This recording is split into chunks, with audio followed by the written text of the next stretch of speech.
All yours, brother, since my mic is acting up. David is All in right. the command chair, brother. We got it. We got it. Thanks everyone for joining us for, I believe, episode 103 of the South Star Classroom. We have a good show today. Definitely having to do with what we talk about on the show, which is education, focusing on Black and brown students. But we also, are going to try and connect it to other larger universal themes. So hopefully everybody can hear me. South Star Classroom, if you're tuning in online, whatever platform you're on, make sure to interact with us via the comments. We will do our best to interact with you. Thank you for being here. Let's start with some check-ins before we get into our juicy topic for today. Maybe let's see if we feel a little bit more free at the end of the show than we feel now. We'll do a post-show check-in. But with that, freedom isn't free, David. There's a heavy fee. That's right. Freedom is not free.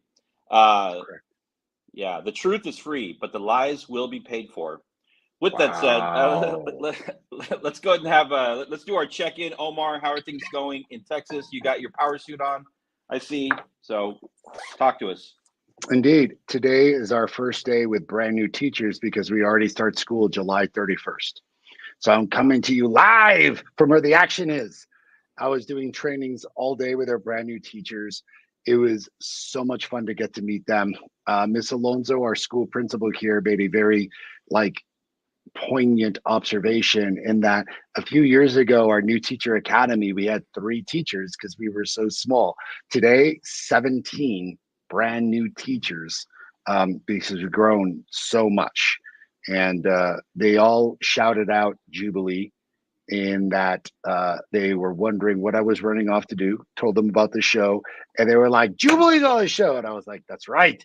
And they sang her accolades for forever. But it is 109 degrees. But ladies and gentlemen, that doesn't stop us from the work. And I heard something that made me very, very happy today and very proud. One of our brand new teachers, kind of just on a quick aside, was telling me, you're the very first CEO that I've ever met in all of the organizations that I've ever worked for. And I was like, that's insane. And they're like, yeah, it's just a different vibe here. Like, you don't carry yourself as if you're the most important person in the room. And I was like, because I'm not. Who is? The students, is their reply. And they were like, it's just so different and refreshing. And to have you here, not only here, but providing on the ground professional development means a lot, which only goes to say, I'm not touting myself. I am touting the South Star Classroom. We are practitioners. We do this work. We're in this work. So please, as we always say, hire us. We're excited to come and consult. How's everyone else doing? Good stuff, Omar. Good stuff. Stay cool in El Paso. Let's go on over to Dr. Cole. Dr. Cole on location. How are you? Yes. Hopefully you all can hear me okay. Can you hear me? Thumbs up. I am definitely on location. I'm in Atlanta, Georgia at the Unite conference. It's a bunch of Black folks, baby. It's basically the UNCF, United Negro College Funds event that's around HBCUs. We did a report around that. We present tomorrow. So I am here with very bad internet, but it's okay. And if I drop off, I think y'all got it. But I am exhausted. I am so tired. I want to go to sleep right here. But I am enjoying myself. And it's just really nice seeing all these people that look like you and all these different generations of people having conversation and fellowship. And it's really cool. So And I will also say two last things in this check-in. One is Marriott Bonvoy over Hyatt Regency any day. I hate the Hyatt Regency.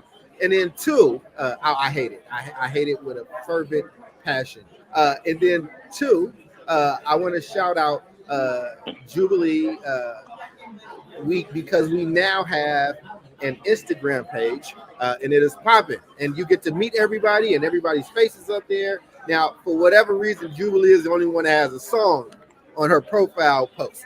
But it's okay. She made us look all good and she's cutting clips and I just want to send her a full congratulations. I'm thoroughly impressed. Right on. Thank you, Jubilee. All right, Jubilee, you are up next. How are you doing? I'm doing great, despite, Charles always knows how to like give a compliment and shots fired all at the same time. It's brilliant. That's why he's the doc. You know what I'm saying? That's why that dude is the doc. It's a skill set, I'm telling you. But thank you. The reason why my picture is the only one that has music is because I was exploring and discovering, and I was like, a music button for a post, not a reel. So I clicked it, and I was like, we're gonna go through with this. And so I tried to go back and edit everyone else's, but that's not an edit you can make. You can only make edits on captions or what have you. So, but don't worry, there are more posts to come. So follow us at the South Star Classroom on IG, and feel free to leave your comments when you see the clips come up and say hello. Thanks for tuning in. I'm doing okay. I know somebody's in 109 degrees and somebody's in 402 degrees, and I am in 72 degrees. That's my cool. I know for maybe y'all men folk, y'all need a little cooler. 72 is cool for me. I'm having a grand old summer. The bugs are not harassing me like they were last summer. I sat out on my patio after putting a bunch of essential oils and lemongrass and all the stuff all over the place. My 13-year-old is enrolled in Nike basketball camp this week. Nice. Called and like begged for that. I'm like, sure, if you're willing to put up 60% of the registration cost. He was like, sure, I'll do it. So he put up 60, I put up the rest. So he's balling. And next week we're going to Harvard because he got into a entrepreneurship program, week-long program there. So Boston. Next week. And so, so I'm enjoying my summer. I'm soaking it all in, and I'm grateful to be here today. Shout out to El Paso Leadership Academy, who has a special place in my heart. All right. You got some comments. You got some love. Comments too there, Jubilee. I don't know if you saw that. I think I missed it. Oh, thank you, Vita. All right. All right. Okay, with that, everybody feeling good? Don't just dismiss it. That's a wonderful guy. Yeah. Enough about that. It's a beautiful comment. Right. Yeah. All right. Great. Let's see. I'm fine. It's been getting warm. Spending a lot of time in the water, and as a result, I've developed this thing called swimmer's ear, where it's like you get water in your ear. And it'll come out and then it'll go in, come out. And now it's just like in there. So I'm kind of like, I'm operating at like 60% in terms of what I can hear. And so that's been, my newest old man ailment, I would say, something new every day. Right. But it's real. So I've been pouring like stuff in my ear and probably the wrong stuff. I don't know. We'll see. I should probably call a doctor. Maybe. We'll do that. They're just gonna send you home. You think? No, call a doctor. You got help. You have health insurance. It's good. Oh, and indeed, I was just gonna say we have a doctor online with us right now. Not a that medical kind of doctor. Trust medical me. doctor. Yeah. No, all right. Well, I'd be doing a lot more vacations if I was. Well, let's go ahead and pivot now to our topic of the day, which I feel like is something on this show that we don't.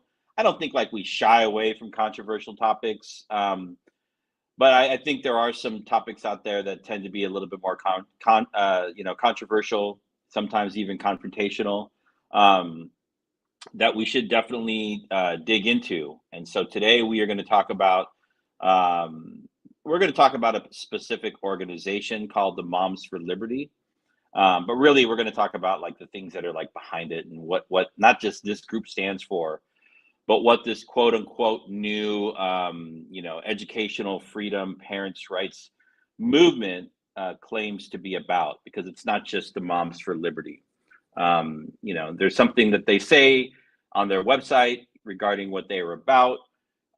We can dissect that and look a little bit deeper just to figure out, really what's going on there. So Moms for Liberty is the topic today. It is it's an action group that formed, I think, in around 2018.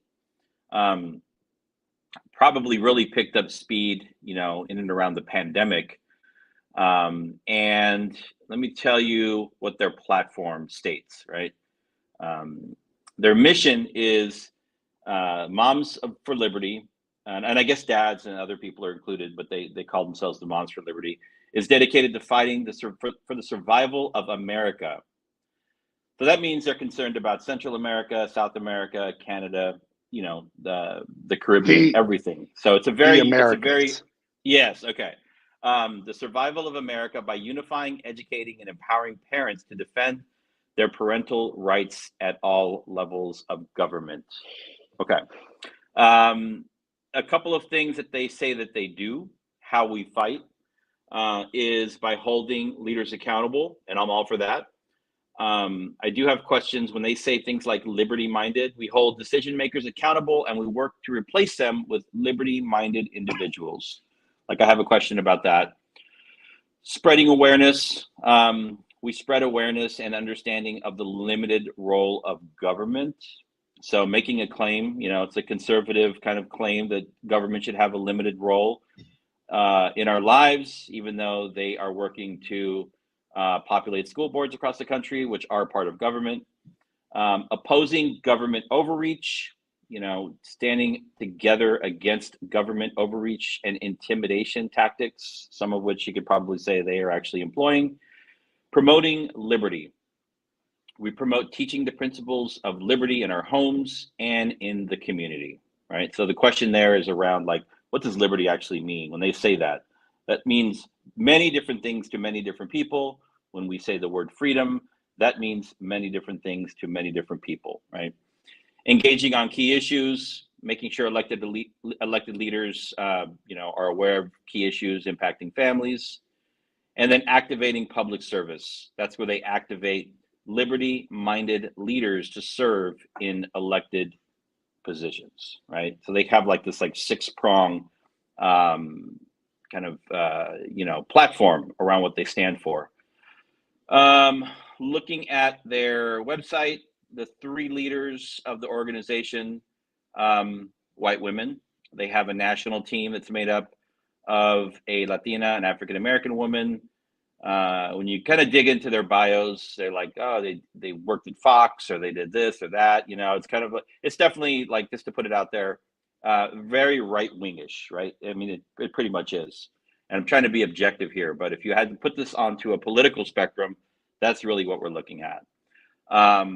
And a lot of mention of God. We talk about, private schools on the show a fair amount, but we probably focus mostly on public education, and those two things tend to not go hand in hand. Separation of church and state. And so, yeah, this organization is out there. They're on the ground. They just had a big conference in Philadelphia. I understand they had like Donald Trump, DeSantis, and I think Nikki Haley speak. So, within 3 or 4 years, here they are, massive platform, claiming to own the space in and around parents' rights. And so I think the question is, like, what do they mean when they say that? So that's a little bit of a definition of what this group does. Let's just do a quick go around to see, does that kind of match up with what you've heard about the group? Any questions on what you've just heard, just around their, who they are as a group? Yeah, that's pretty much what I've heard. Again, I hadn't really been super following them. I did Chris Stewart and Sharif El-Mekki show Freedom Friday last Friday to talk about a book that I wrote, and this kind of dovetailed into this conversation. And I had been seeing them kind of in my periphery, but I hadn't really paid them much mind. But now they are, as the article that you sent us said, becoming GOP kingmakers. And I think that it's just, I think it's a really interesting conversation. So I'm looking forward to diving into this topic. Like I said, I might be in and out, but I'll try to make sure I'm listening if I do drop off. Cool. All right. Thank you, Charles. Yeah, I was, reading up on them. I hadn't heard of them. And I think my initial thoughts are like, as a mom, right, from a parenting perspective, I get it, right? Like, don't just be teaching my kid whatever you want to teach them, right? Teach them things that are in line, with, my values. But at the same time, I also understand that unless it's my values are the shared values, right, of the nation, of the community, of the school, then what are we really talking about? Like, is that a realistic expectation? I think a realistic expectation is that I need you to send my child home knowing more than they knew when they left, right? In terms of being a better reader, mathematician, right? Scientist, right? I think those are reasonable expectations. But when we shift into the sort of moral values conversation, now we're getting into murky water. But in terms of like, just the principle of the foundational like understanding of what this group is saying that they do, parents' rights, parents being advocates, the parent voice being included in school decision making or school-based decision making, I can wholeheartedly agree with that. There are just some other pieces that I don't agree with. Cool. All right. Omar, what's your first take on this? I mean, I've definitely heard about this, right? So in one respect, I got to give some credence and some kudos because we're consistently on the show talking about what you can do and what our audience can do. And this is a perfect example of just straight up organizing work. Like, we are going to get together, we're going to organize ourselves, we're going to organize local chapters, we're going to have structure, and we're going to be able to provide that structure to your local chapters. We have a definitive mission. And really what you're doing is empowering a number of people who are extraordinarily frustrated about something in order to take action. And in that respect, I think that that is the exact example of democracy. Now, you start peeling back the layers, and I know a lot about this group, you'll find out that this group is heavily funded. Heavily funded. Not only are most of these women middle and upper middle class women who are pouring in a ton of money and have the means and resources to not only organize, but put in the money, which, by the way, good for them, that is their right, but you will find very conspicuous donations from very far right-wing people, organizations, and donors that ultimately are hyper-funding this situation. So they are not just considered far right-wing, they have now been by the Southern Poverty Law Center labeled a far right-wing organization. And look, like in America, cool. You want to organize, you have political beliefs, you've got your ability to do these things. Just because I vehemently disagree with what you stand for doesn't necessarily mean that what you're doing isn't totally allowed or completely democratic or organized in a way that I wish we on this side would organize ourselves, because they're finding not only a way to organize themselves, but bring in other people. Granted, those people are QAnon folks and the Proud Boys. Woo! There he goes. By the way, like the Proud Boys, if you've ever like read their book, which I just heard a podcast about, is hysterically funny because they just like made all their shit up, and you know, the information that guides their principles is just like kind of a joke and laughable, and odd. And they label themselves as a proudly chauvinistic organization, which basically means that men are superior. That is their ideology, that like men are superior to women. That is our ideology as Proud Boys. That's the only thing that you need to know about. And they are gleefully partnering with this group of women, which is interesting. So Yep. I don't really enjoy the company that these folks keep, but I'll get into that later. But my Yep. first thought take is like, yo, why are we organizing like this? Yeah. Yeah, definitely on the organizing front, to go from a generally like an unknown group, like 4 or 5 years ago to, I mean, we're talking about them now on our show. They just held a big national conference. They had, ex-president and, they had some really big names. And so they're definitely a big name in terms of, the education news cycle, as well Yeah, as like man. when we talk about the culture wars, they're it. So, yeah, I mean, it's good organizing. I think the one thing, and I don't want to, well, I'm not going to jump ahead. So they have a platform, right? And I want to see what you've heard about their platform. Because when I hear them come up in the news or on social media, I hear it from a particular lens. And so I want to remind you all, their platform is holding leaders accountable, right? They want liberty-minded individuals, spreading awareness of the limited role of government, opposing government overreach, promoting liberty, engaging on key issues that are important to them, and activating public service. That means running for school board and elected positions. That's how they fight. My experience with them, it's been around two issues. I think they've like somehow like supported and seated like 500 school board members across the country over the last couple of years. That's significant. Damn. So some of them even down here, like in, I don't think in our district, but like nearby, we heard of Temecula, California, where they kind of took out a school board and then they quickly fired a superintendent in the middle of summer. Bad idea. And now there's tremendous community pushback against what's happening there. And a lot of this is being led by the Moms for Liberty. And now the community is saying like, not here. But so I think there's one is around getting, people elected to school boards. Number two is not what they're promoting, but what they want to ban in schools. Talk around trans issues, talk around issues around like sexual education.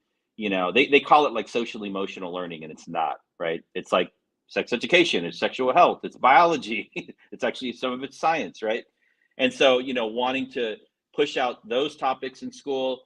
And also what we hear is, pushing out topics in and around, things that, might make white children feel bad about being white, right? Even things as like benign as like Martin Luther King, right? In certain books, about Ruby Bridges, that people feel are just not appropriate for classrooms in the United States of America in 2023.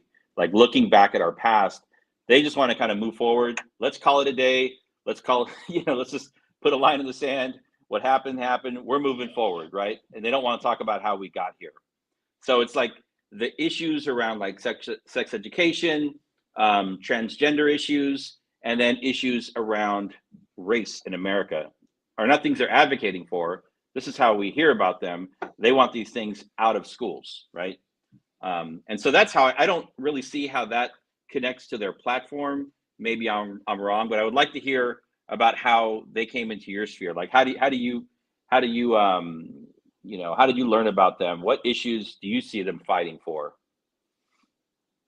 That's a good question. They're hot in Texas, dude. They're hot in Texas. Okay. So we did a show, I want to say like maybe a few months ago, about what's been going on with school boards. And we've done a lot of shows about what's going on with school boards, and we've heard about these enraged parents. So you keep diving into the headlines or what the information, the news about this, and then you start picking up like, oh, there's an organized group of women that are actually going out there and doing an inordinate amount of work behind the scenes to get certain people off of school boards that have certain ideologies, and very specific people with a very strict set of ideologies onto these school boards.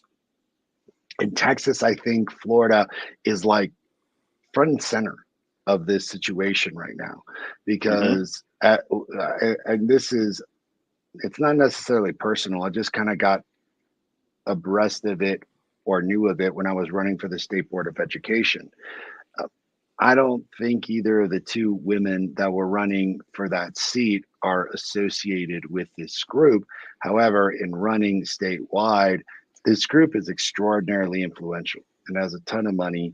And they are absolutely ensuring that, like, if you don't fit this very particular set of thoughts and ideologies, we're going to just elect you out.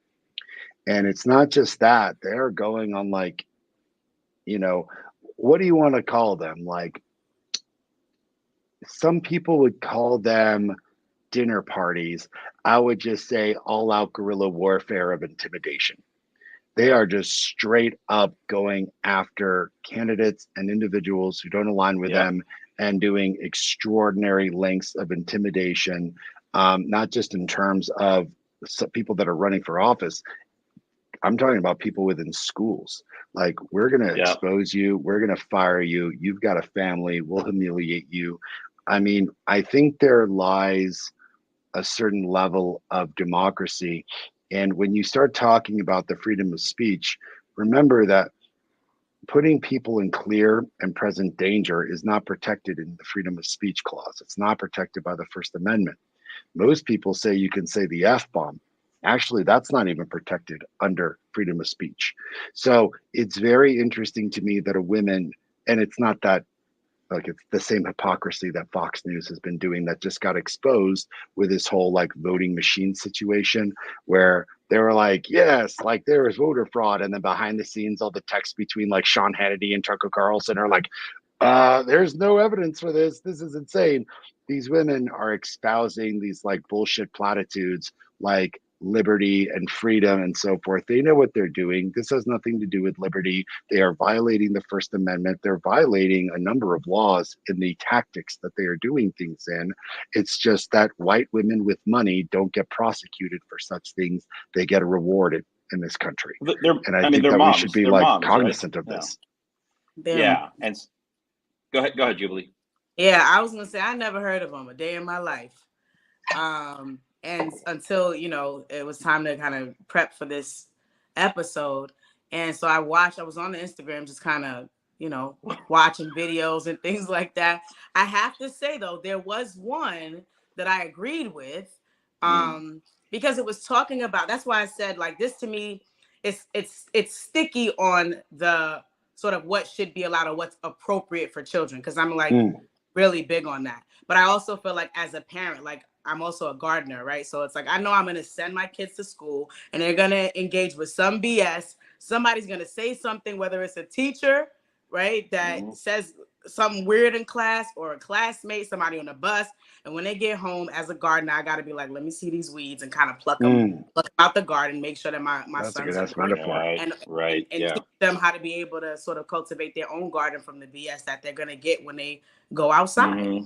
Right. But, like, one of the videos on the Instagram page was a mom, I forget which chapter she was with, but she was presenting to the school board about inappropriate descriptions in textbooks or in like independent reading books that were describing, and it wasn't, I don't think it had anything to do with slavery, but it had to do with sexual, you know, something sexual in nature, whether it was rape, right, or molestation or whatever. And so I don't know the names of the books or the grades, right? But if I had that information, then I could probably emphatically say, oh, you had that in a book for a third grader? Like, what are we doing here? Yeah. Right. So that's why I say it's sticky for me, because on those issues, you'd probably get a rise out of it and be like, nah, we got to go up there. They got to take that out. Like, why are you teaching this to 9-year-olds? Like, let that be my choice as a parent to decide if I want to introduce my kid to that. But that's not your role as a school, right? But on the flip side, there are, in this liberty piece, right? That's the part where I'm like, huh? So you want to talk about liberty, but you don't want to talk about social justice. You don't want to talk about the history. Slavery is a part of American history. You don't want to talk about that. You don't want to talk about CRT. Like, so that's where I'm like, I get it. Advocate for your kids. I'm big on that. Like, I'm big on that. You guys have probably heard me harp on that point. But at the same time, it's like, but you're fighting for, like, us four and no more. And I think that there are, in one of the articles that you shared I forget, it might have been one of the founder, I think Tiffany something another, was saying that she understands that, this work is hard, and that there may be some chapter leaders who go all willy-nilly and act all nuts. I'm paraphrasing, of course, in these meetings, right? And they don't have an issue like with removing chapter leaders and whatever the case may be. But I think a lot of times when those things happen, it's indicative of a lack of true understanding of what the mission and the vision is, and like what we stand for. And that's what I still have a question mark around. Are you talking about advocacy and parental rights, or are you talking about preserving Christian nationalist thinking and political? Yep.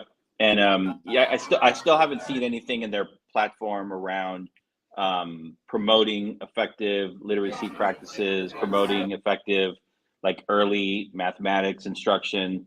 I still haven't seen that yet in their platform. Maybe it's there, but I do agree with you on some of the. It's because they don't have to. But these are middle class women that have money. Many of them are college educated. Their schools are not necessarily those schools that are in squalor, right? Like they are advocating for things that fit into what it is that they want to promote and don't want to have to explain, right? So yeah, they're never. Why would they want CRT there, right? So they'll do the tactic that Jubilee highlighted, and I think she made the point that I'm about to make really well as an example. They will find an issue that will galvanize people across many different races and creeds, especially if you're religious, right? So it might be a book that is out there that has an explicit sexual scene in it, or it's going into detail. So they'll take that, but then they are the queens of conflation. So what has to get banned with that book is also anything that is talking about slavery, anything that talks about racism, anything that shows the country in what is a negative light. And so, I mean, not to interrupt you, David, but I don't know if I'll get off again. I want to make these 2 points. One, they are incredibly powerful as organizers. Like they somewhat are grassroots because they are not dependent on certain types of funds.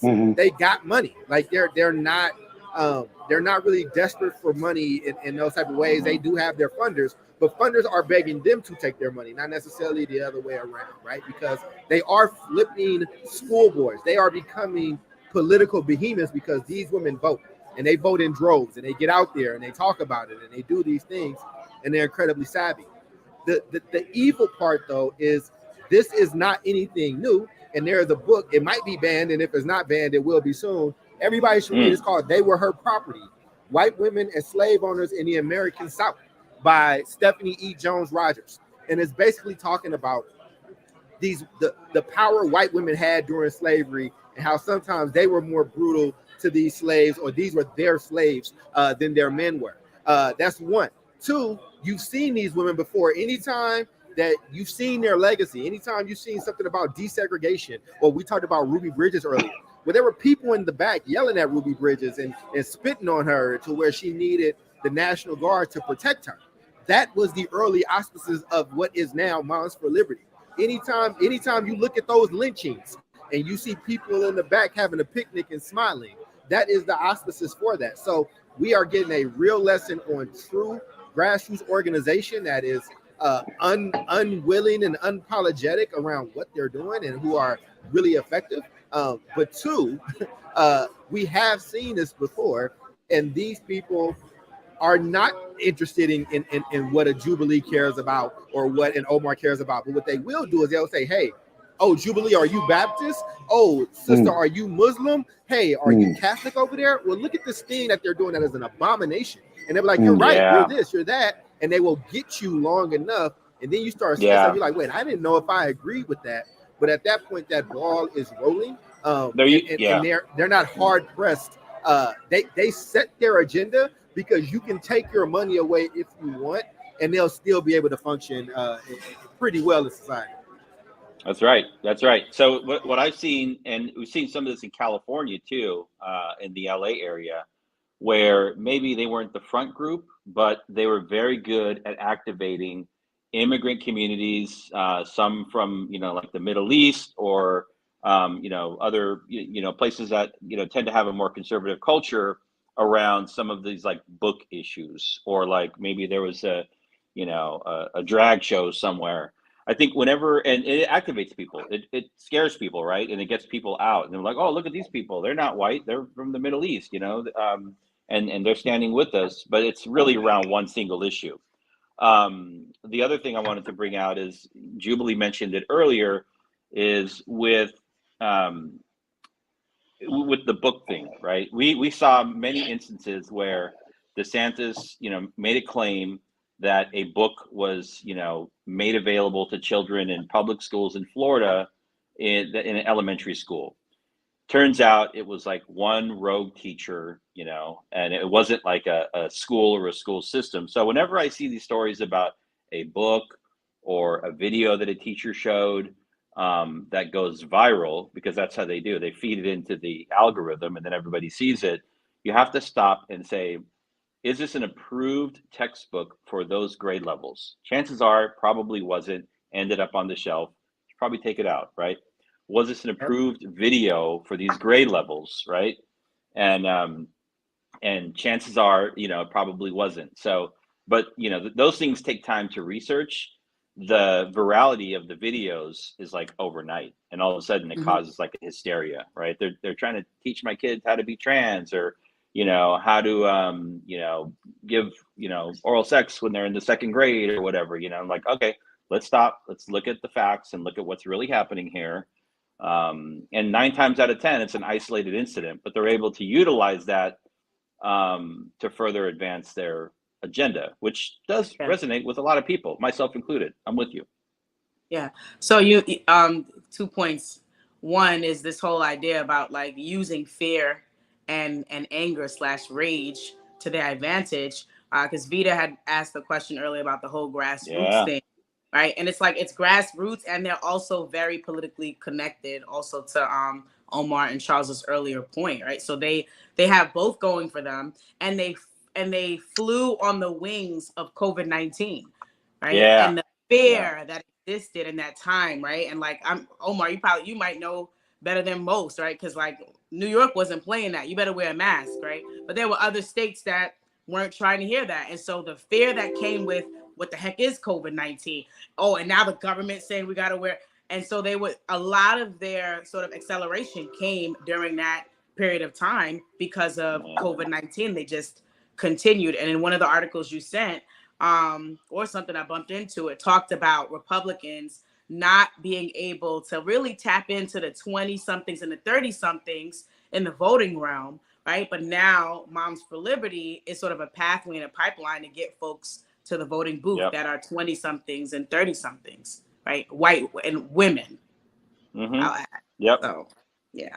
I'm sure. I mean, if I was a younger, or middle-aged white woman and, read their platform, and if I'm disillusioned, like it's going to resonate with me, right? Moms for Liberty. It sounds wonderful, right? But then again, you call it the question of like, is it all moms? And what is your definition of liberty and for who, right? I want to touch on that because I want to get a bit nerdy, and I don't want this to be like too heady, because this could get a bit heady. One of the things that they talked about in terms of like, we're a democratic organization, we believe in liberty, like all this stuff has like a particular like hit point for me. And what I mean by that is that when I was in college, I studied not only political history, but political philosophy and history. And the concentrations of both of those were on colonial and revolutionary America.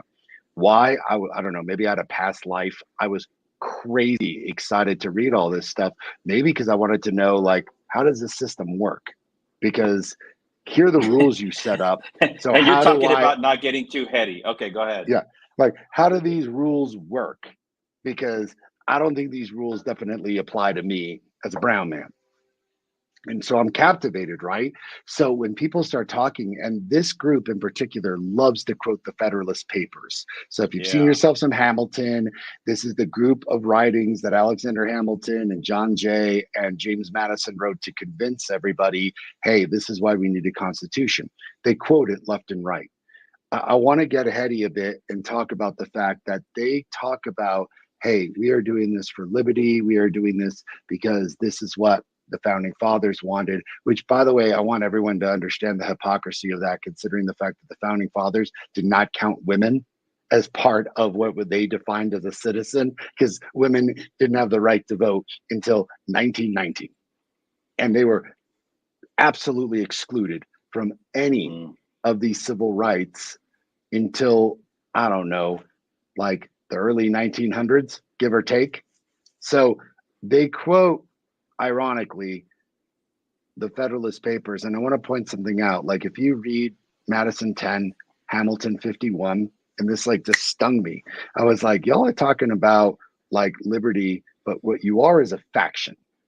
You're a group of people that is, whether a minority or majority, are united by a common impulse or passion. However, your interest is adverse to the rights of other citizens and can cause permanent or aggregate damage to the community. See, this is where liberty really gets jacked up, David Jubilee, because like the First Amendment, you can't say things that will cause a clear and present danger. You can't quote the Federalist Papers and say what you're doing is backed up by the founding fathers when they specifically said, hey, dude, what you're doing is harming the rights of Black folks, harming the rights of minorities, harming the rights of the LGBT community. Because if you read their stuff, they are like vehemently opposed to LGBTQ rights. They are vehemently opposed to like Black rights. They're like, we basically believe in a white nationalist ideology. Look, cool. You want to believe that in the sanctity of your own home. You have the right to do that. You want to congregate and talk about that. That's up to you, dude. The minute you start pushing that agenda into a democratically elected boardroom and intimidate people who are not going to fall into your agenda, you have become the very tyranny and strife that Jefferson, Madison, and Alexander Hamilton warned us against. So yeah, I'm heady, but like, I don't know, man. This sounds like a hell of a lot of hypocrisy to me, man. And I don't think they give a shit. And I'll tell you, I don't think they give a shit because these women, whether they believe in the cause or not, it fits two things. One, I want to be a part of something that's bigger than me. Two, I don't give a shit what we're for. We're in a group. And I'm angry, and because I'm angry, we get to go fight for shit that I don't really understand, which I guarantee you is the overwhelming majority of these people. Misinformed, angry-ass people with a lot of money and a lot of time out there just starting shit because they ain't got any other shit to do. But you should be scared. These women who are starting all this mess are gaining insane levels of traction. GOP kingmakers? You got to be shitting me right now. That is nuts. Wokeness, rallying against wokeness, critical race theory, LGBTQ plus indoctrination, and COVID-19 school shutdowns, right? That's kind of where, I mean, like, you know, where these things started. And that's my answer to the question. This ain't democratic. This is fascist shit. Like, yes, your way of organizing may actually be democratic, but democratic means gathering a very large swath of people together who have varied interests. A representative group. A benefit towards the overall community. You have now done exactly what, and by the way, it's apropos or appropriate because I think one of them like was quoting Adolf Hitler during one of their meetings. Yes. So cool on you. Thanks for quoting you know, I mean, Mein Kampf. Terrible. That Terrible. train's never late. That train's never You couldn't late. find anyone else to quote? Exactly, dude. Come on. Of all the people and all the things, like, cool. Thank you for incorrectly quoting Madison and Hamilton, and let me serve your ass with knowledge about what they actually meant. But now, like, you just can't. Like, you're like Fox News right now. You can't apologize for quoting Adolf Hitler. You showed us your true stripes. So no, it's not democratic what you're doing, because when you are literally quoting and following a white nationalist, only these groups of people do we care about ideology, and suppressing a community with those ideologies through intimidation, fear, and basically money. Hey, man, that no longer becomes democratic. That becomes some like crazy fascist shit. We're going to rule by intimidation. So I don't know. Like, it all started and sounded really nice until you dug in deeper and you're like, oh, you're just a bunch of angry ass fascist women with no time to do anything else. Or excuse me, with so much time to do all the things that this is what you invested your time to do. Damn. Yeah. And if you look at, I mean, I don't know. It sounds like they've organized upwards of like 500 people to like run and win for school board They got a across the lot of country. people, man. Right. But I'm like, I mean, how much of that job is actually, keeping wokeness or CRT or LGBTQ issues, or keeping schools open within the wheelhouse of a school board member? It really isn't. Those are responsibilities of the staff, of the superintendent. That's Your a job really as a good point. superintendent is to, oversee the finances of the government, and unfortunately hire and fire superintendents. And so that's what they've been doing. They've been firing superintendents left and right with no plan in place, like midsummer. Like, we don't like you because you're not going to support our book ban, and boom, they just fired the superintendent in Temecula, California, like about a month ago. Like, what are you going to do? Like this stuff or what? Do you?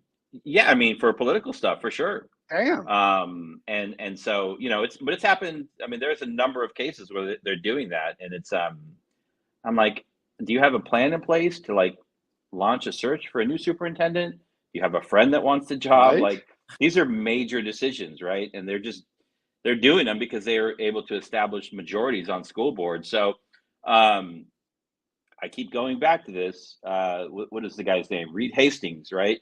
The founder of Netflix.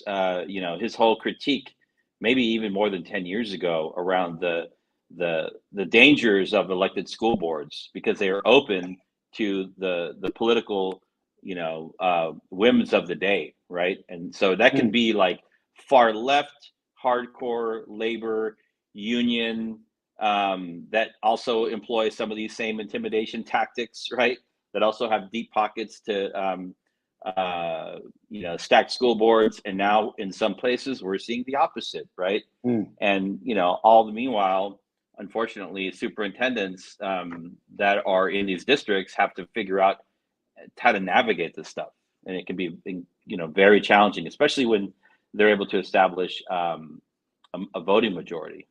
It's just not fun and games. This is like real life that impacts like children, right? Yeah. It's a pipeline. I feel like it's definitely a pipeline. Like, I don't think that, this group, they plan on stopping, with involvement in the school board, right? It's like, all right, we're on the school board. We have majority here. Now we're going to go to city council, right? We're going to move to these other public office roles, and right. And so like, go all the way up.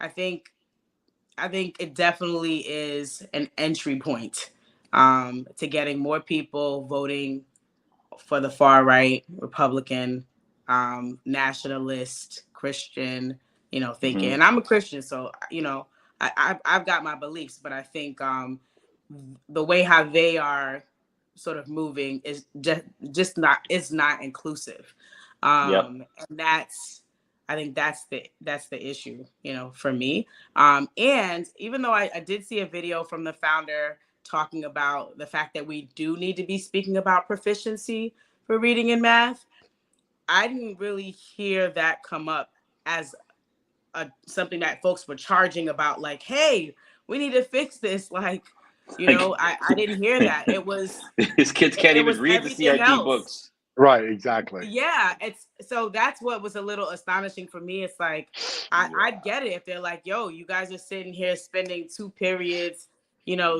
teaching about this issue that we feel like is inappropriate for this age group, and I don't hear you teaching the kids about fractions. I don't hear like kids don't know any sort of like algebra, like what's going on. To me, that's an injustice if we're talking about the future of our babies, of our children, and what our country's going to look like in the next 5 years, 10 years, and the fact that folks are not really enrolling for college like they used to. And I mean, all these other different issues that we've talked about on this show are coming up.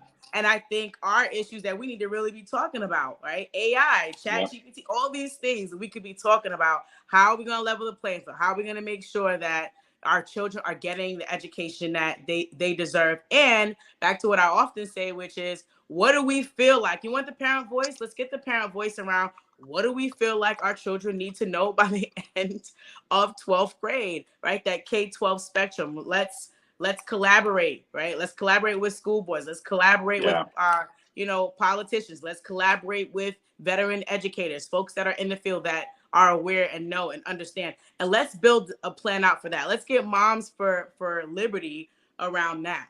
But instead, Moms for it's Literacy. around all of these other issues and not around what I think matters most about our babies. So. Yep. And not to get conspiratorial, this is not a conspiracy. No, get conspiratorial, baby. Well, there definitely is. I mean, if you've been paying attention, and we've talked about this on our show a lot, is the new scorched earth, like school choice movement, right?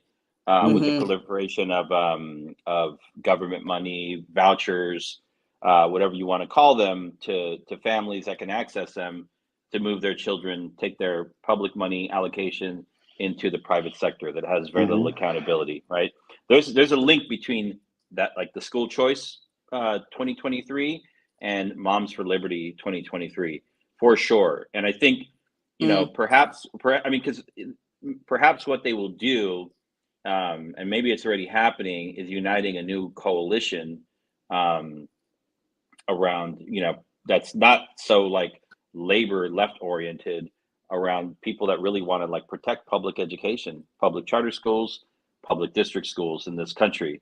Because a lot of these politicians that are associated with many of these groups, when you hear them talk about even DeSantis, right? It's almost like he's abandoned public education. I'm like, You're a public leader. You're an elected leader. And they talk about public school systems as if like they're just willing to abandon them. And I'm like, that's dereliction of duty, right? We have our critiques of public education, but I mean, that's like, it's too much, man. It's too much.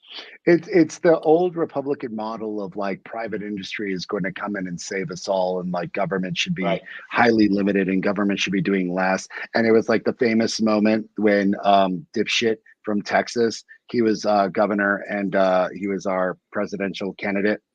I don't even like right now I'm spacing on his name. He was so insignificant. He was the governor after Bush. Yeah.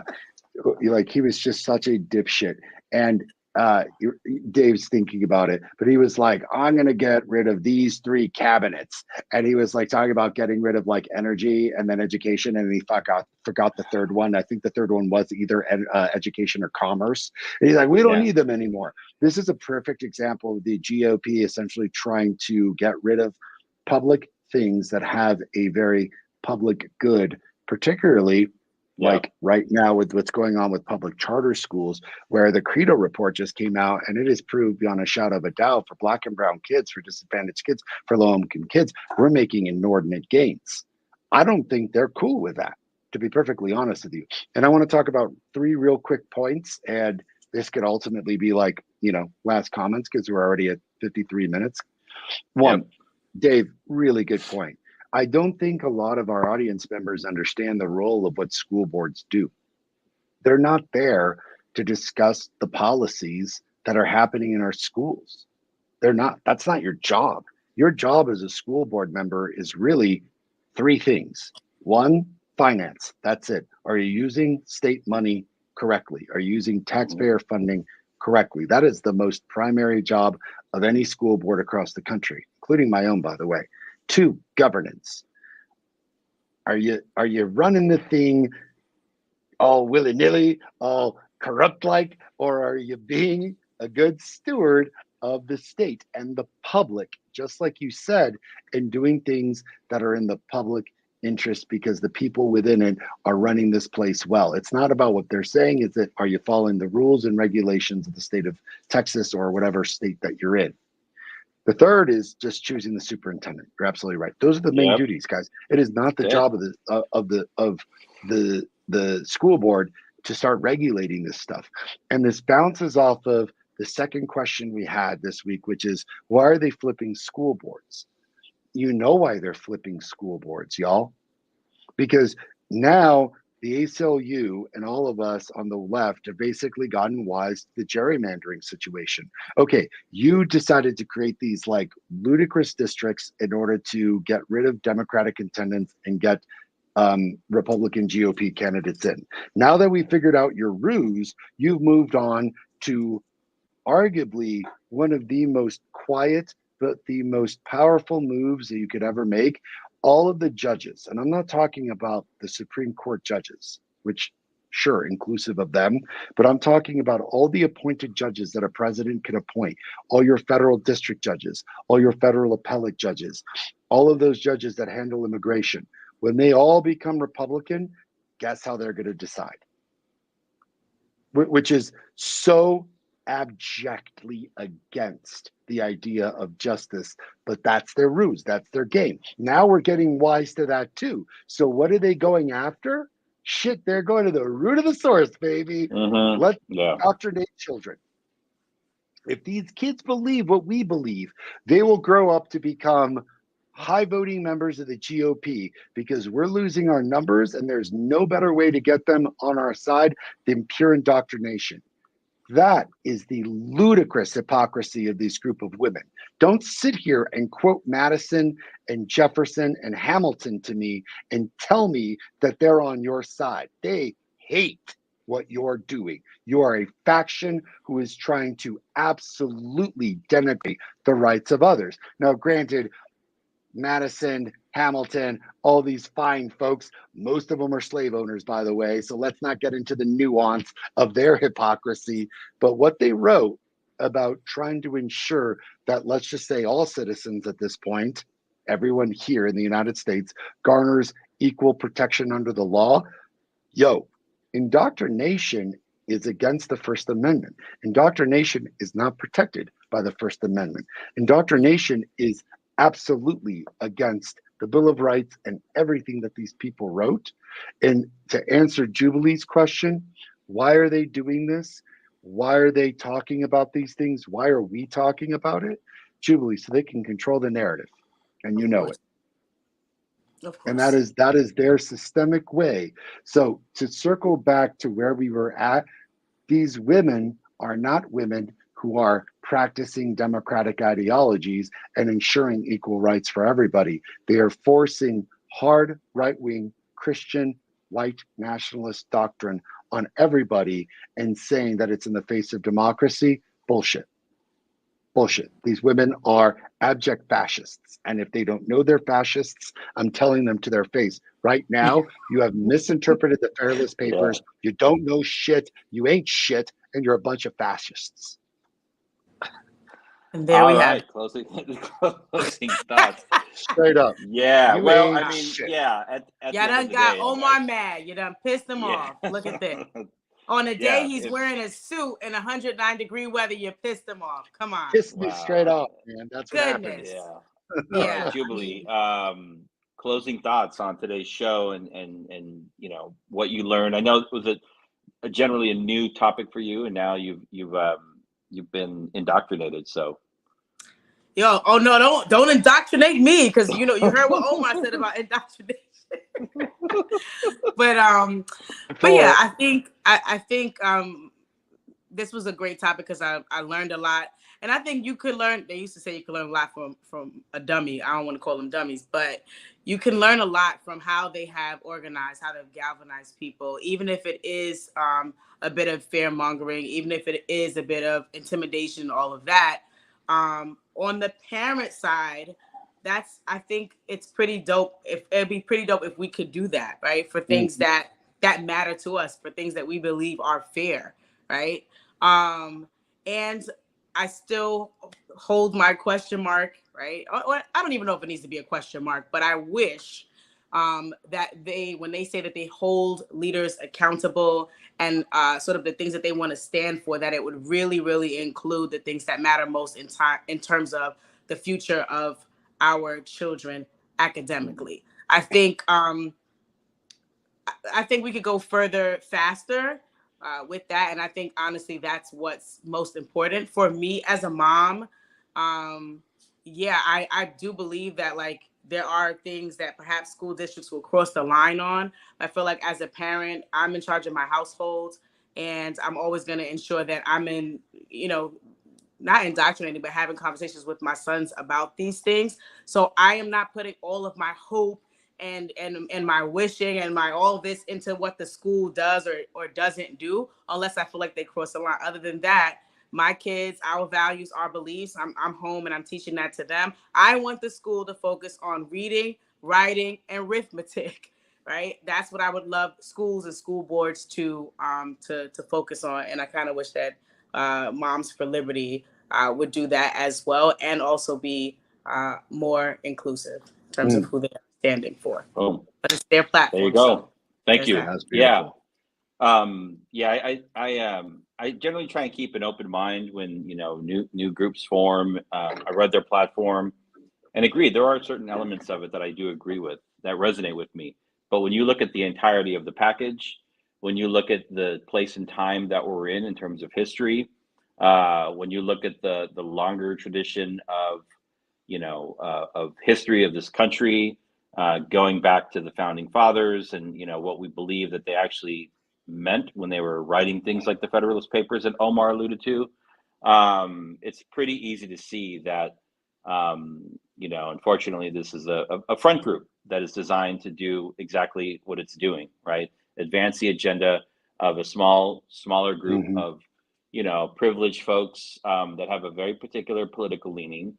Haven't seen really anything coming out of that camp around the needs of special education students, the needs of low-income students, of Latino students, of African-American students, of literacy, mathematics, school safety, reducing suspensions, access to high-quality public and private schools for students that have, been furthest from opportunity. I just haven't seen that. Maybe I'm looking at the wrong part of their website, but I'm pretty sure it's not there. So I just think you got to be careful, at what you're looking at. But they're definitely, it's a movement. And so we have to pay attention. Before we finish, I want to give a shout out to the National Parents Union that is doing this work, authentically across the country and building steam, around building a true coalition, an inclusive coalition. An inclusive coalition of all types of families and family structures and students from different backgrounds. And so it's not a competition, but we have to get better at organizing, and I think that's the big message for me, thinking about, what this group has been able to do in a very short period of time. So we'll continue to watch it. And that's it. Thank you for watching episode 102, South Star Classroom. Thanks everybody for joining us. And we will see you next week. Peace.